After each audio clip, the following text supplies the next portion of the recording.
আসসালামাইকুম, কেমন আছেন আপনারা সবাই? আশা করি সবাই ভালো আছেন। তো আজকে 3 ধাপড়ি কবুতর ছাড়লাম, নর মাদি মিক্স করে, যে এই ধাপড়ি ওই ধাপড়ি আর বাচ্চাগুলো আটকানো আছে, এগুলো কালকে ছেড়ে গোসল দিব। সেই দেখেন নরের ধাপড়িটাও ছাড়ছি, দেখতে পাচ্ছেন কবুতরগুলো সুন্দর মতন গোসল করতেছে, এই যে দেখেন। তো আপনার গোসলের ফাঁকে ফাঁকে আপনার বাদাম আনছিলাম, কিছু রোদ দিয়ে দিলাম, এই যে দেখেন। তো আজকে আমরা লাল পানি দিয়ে গোসল দিব কবুতরকে।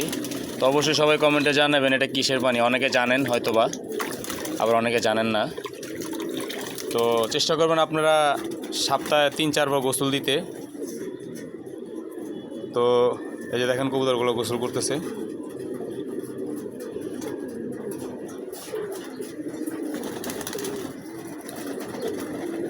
তো আজকে পর্যন্তই।